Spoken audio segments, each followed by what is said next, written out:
Tres. ¿Quieres que yo comparta la...? Nada, está bien, yo comparto todo. Dice que ya se inició la reunión. Ay, hay que hablar. ¿Ya empezó? Sí, Buenas tardes, profesor Netza.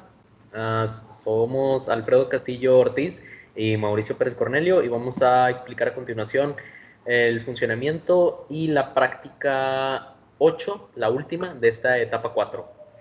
Bueno, vamos a empezar explicando el funcionamiento de este circuito. Este circuito está muy fácil de hacer, pero lo difícil es lo de adentro de esta práctica. Bueno, vamos a empezar con un alternador de 110 volts. Lo podemos ver, es un alternador, por ahí va a entrar el voltaje. Cuando el voltaje va a pasar a lo que es un fusible, el fusible lo podemos ver arriba de lo que es el alternador. Este fusible solo es para proteger dicho voltaje. Después el voltaje lo que va a pasar es que va a pasar las señales a la lámpara, pero la lámpara pues no se va a poder encender ya que pues solo le está llegando de un lado. Pero para que le llegue a este lado es cuando va a bajar a la resistencia de 47 kilo, kilo ohms. Esta resistencia también lo que va a hacer pues es bajar el voltaje, después va a pasar al potenciómetro. Este potenciómetro va a ser el que va a decidir cuánto tiempo se va a tardar para que se cargue el capacitor, y que este capacitor cuando llegue a los 50 volts va a ser que inicie, que llegue hacia el DIAC, y el DIAC como es un DB5. DB5, pues solo, ¿por qué se llama así? Ya que solo puede llegar, solo inicia el disparo cuando llegan 50 volts. Bueno, cuando llega a estos 50 volts, lo que va a hacer es llegar a la compuerta del TRIAC. El TRIAC lo que va a ser abrirse y va a cerrar este circuito, llegando a la lámpara para que se encienda. Y el switch, la función que tiene en este circuito, pues nada más sería apagar o encender dicho circuito. El LDR y la resistencia que están ahí es solo para ver, solo para otra forma, Autorregularse conforme de sí, de la otra forma intensidad de de regularse. la iluminación. O sea, si aquí hay mucha luz, pues también la detecta el LDR LDR. y se autorregula a sí mismo la impedancia que hay aquí en esta parte.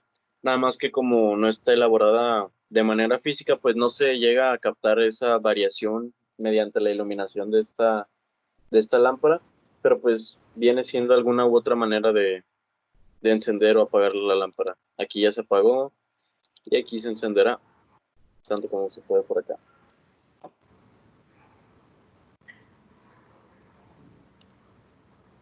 Eso ya es todo, Mauricio.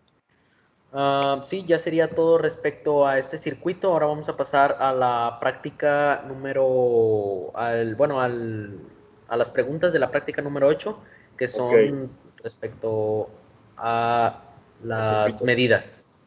Ok, la primera es de si encendió la lámpara, sí, puesto que cerramos este switch y pues regulamos las resistencias para que encendiese. También aquí explicamos lo que dijimos previamente en el video de cómo el capacitor se carga, llega al día, que el día que abre el triac y cierra el circuito. Aquí viene lo interesante. Estas son las frecuencias capturadas dentro del osciloscopio, donde aquí se tiene nuestro voltaje pico, que viene siendo esta parte, igual aquí, pero a la inversa, porque pues son oscilaciones, y va a 60 Hz, puesto que no se altera en ningún momento la frecuencia. Es la primera que acabamos de ver va a ser la del triac, y aquí tenemos la del capacitor, que son casi como aletitas de tiburón. Aquí hay. Ok, aquí las ponemos en cero ambas.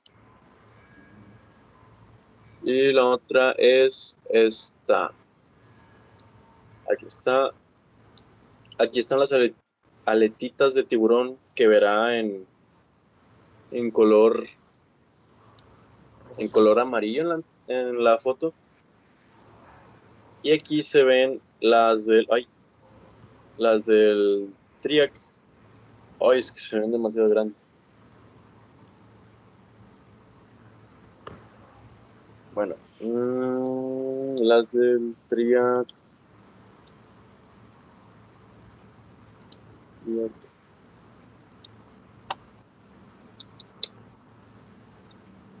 Bueno, ya las vieron las fotos, ¿verdad? Aquí está la anterior mencionada y la del capacitor, que es la que mostré hace rato en rosa. Ahorita si quiere le vuelvo a mostrar esta señal en el simulador, nada más que pues para ahorrar tiempo, ¿verdad? Ahora anote sus observaciones acerca de la frecuencia de las señales, pues se observa que la carga y descarga del capacitor llega en los 50 volts. Aquí puede ver haciendo zoom que el pico de cada aletita llega a 49 y aquí en 50 volts, puesto que es una variación al clic, ¿verdad? Y aquí el ángulo de disparo es de 62 grados aproximadamente. Más adelante le explicaré cómo sacamos el ángulo de disparo, pero pues es el que obtuvimos aquí en estas frecuencias, ¿verdad? La 5, ajuste el potenciómetro hasta que encienda la luz y varíe cuando la luz inicia. Bueno, la respuesta es de que mientras más luz hay el capacitor reduce su voltaje pico de carga y viceversa. Por eso con poca luz se alcanzan los 50 volts del día necesarios para llegar a la compuerta del TRIAC. Es lo mismo que explicamos en el video prácticamente. Las 6 nos piden más medidas y estas son las más interesantes, ¿verdad? Esta viene siendo ¿cuál? Ok, esta es la de la lámpara y esta la del TRIAC, sí, la que mostré hace rato. Es que hubo una confusión, ¿verdad? Ok. Nosotros podemos ver que tenemos 33 Hz activos debido a que el ciclo, suponiendo que comienza en esta partecita, tiene que bajar, se espera un momento y sube otra vez, y hasta el momento en el que baja, o hasta el momento en el que vuelva a llegar a esta punta, se toma el tiempo. Es por esto que tenemos casi una eficiencia del 50% o un poco más, porque el tiempo se mide desde esta partecita hasta esta, pues donde se transcurrió dicho ciclo. De esto se ve por el ángulo de trabajo, ¿verdad? Que son las oscilaciones y todo esto. Y aquí se ve un poco más detallado. Tenemos un voltaje pico de 110 volts, que viene siendo representado en la señal rosa. Y pues aquí el voltaje pico viene siendo el de 109, 110 aproximadamente, como usted ya lo puede ver. Aquí la señal sinusoidal pues viene siendo la misma, la común y corriente del alternador, donde aquí empieza el ciclo y aquí termina. Entonces podemos observar que el ciclo pues ya es más pequeño, entonces el tiempo medio es menor. Ay, ay. El tiempo medio es menor y por eso la frecuencia son los 60 Hz, ¿verdad? Ahora, la pregunta número 7 nos dice que la relación entre las señales de la lámpara y el TRIAC es de que van desde la misma señal sinusoidal, solo que el TRIAC se corta y abre, ¿verdad? Por el ángulo de trabajo. Esto nos permite obtener un voltaje pico del TRIAC antes de que se vuelva a cerrar. Y pues hay veces que digamos que tenemos un ángulo de trabajo de 90 grados, entonces sí estaría llegando al voltaje pico y estaría la iluminación al máximo. Pero si tenemos un ángulo de 45, tendríamos un voltaje mucho menor, ya que no llegaría a subir a su tope la señal, ¿verdad? Es por esto mismo que en el dibujo son partes cortadas, es el ángulo de trabajo, formando aletas de tiburón, es lo que ya le mencioné. Ahora, explique en términos de electrónica cómo es que varía la intensidad de la luz. Ok, es lo mismo que le digo. Tenemos una señal sinusoidal en donde Mire, es más, se lo explico aquí. Esto es para la pregunta número 6, es para que usted pueda ver. Aquí tendremos, creo que es aquí la otra señal. Sí. Déjeme veo.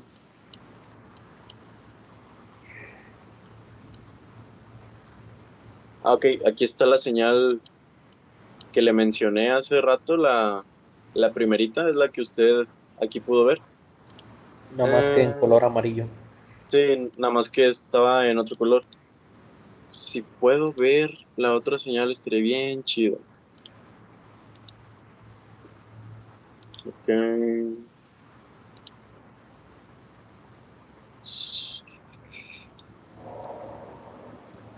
Sí, está ahí.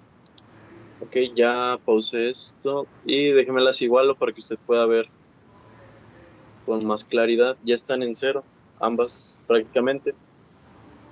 Y aquí podemos ver mm, las señales cómo se sobreponen de de la misma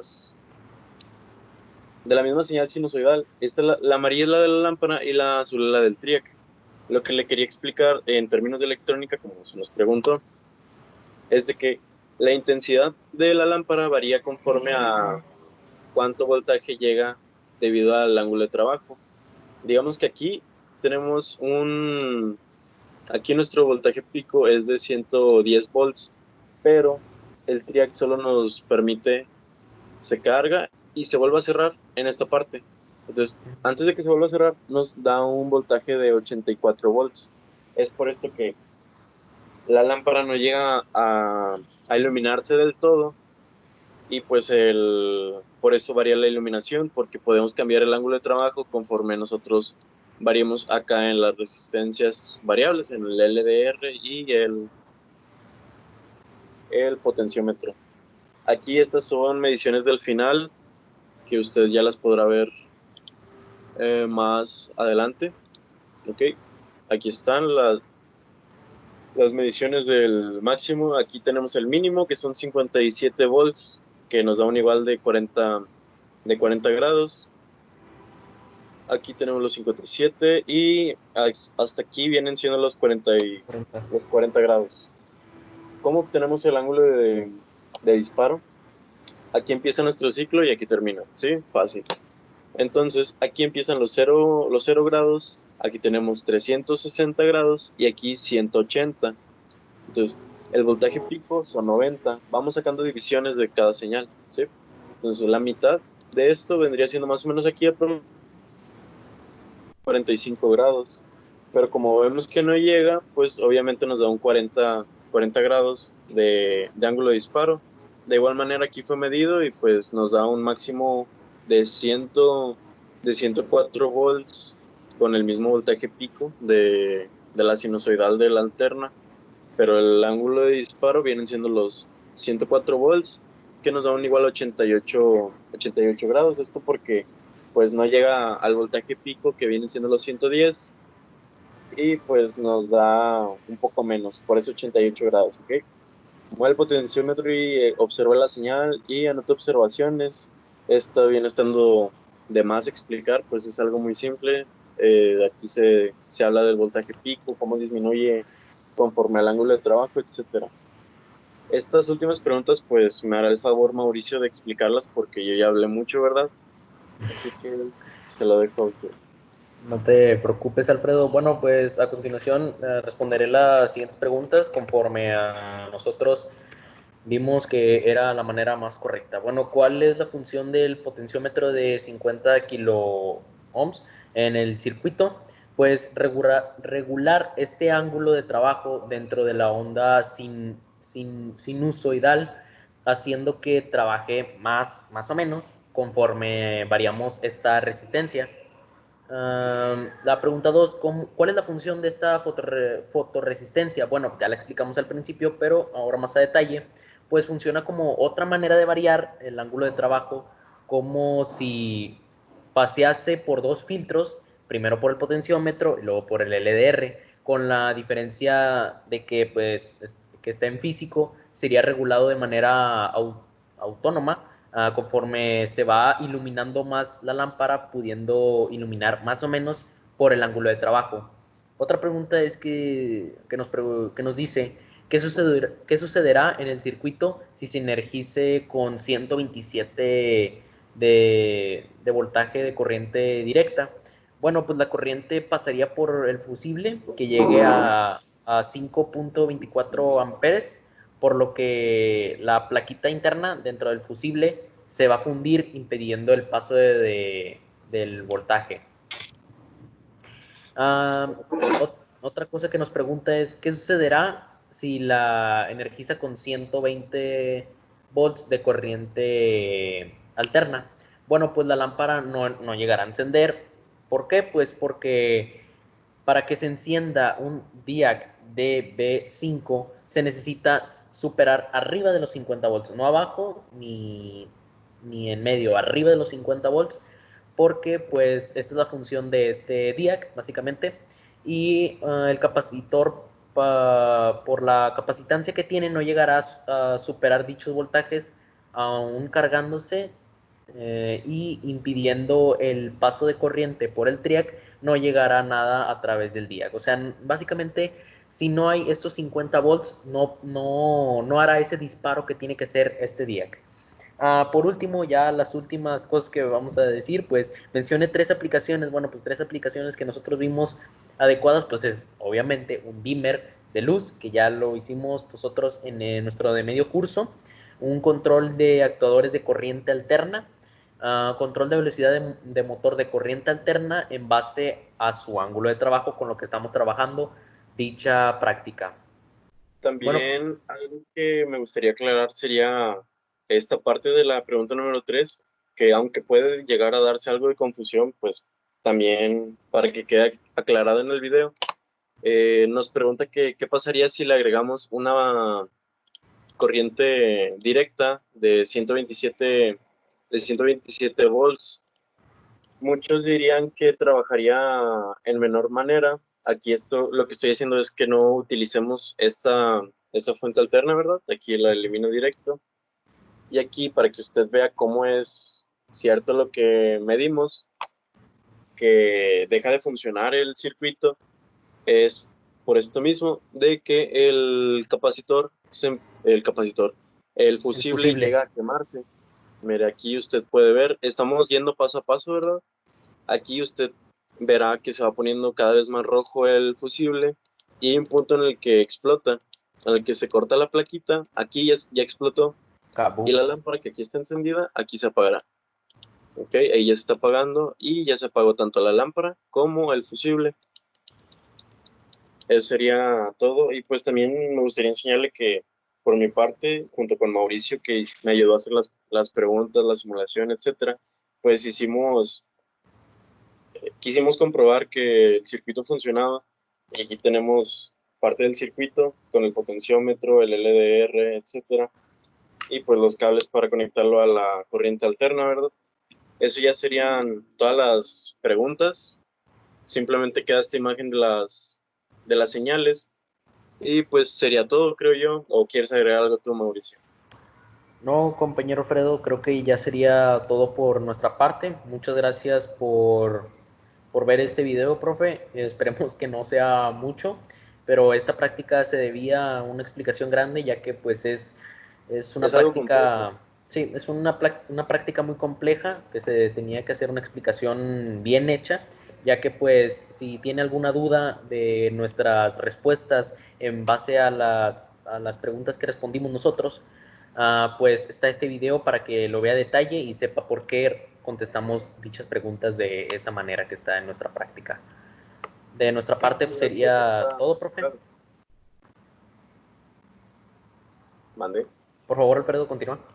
Ah, ya todo lo checamos con el circuito en físico, nada más que preferimos hacerlo en Simulación. simulación, pues que no tenemos un osciloscopio, etcétera, pero pues quisimos ver cómo es que funcionaba la lámpara junto con el LDR. Por acá atrás tengo el socket A continuación, pues Alfredo va a mostrar lo que es esta práctica. Viene el circuit de la práctica y pues para que quede claro que también intentamos armarla en físico, aunque no salió, pero pues sí nos salió, Sí nos pero salió, pues pero no se preferimos puede ver hacerla, es que preferimos hacerla en digital por esto del osciloscopio del que no tenemos osciloscopio. con qué medir. Eso ya sería todo por nuestra parte y muchas gracias, profe.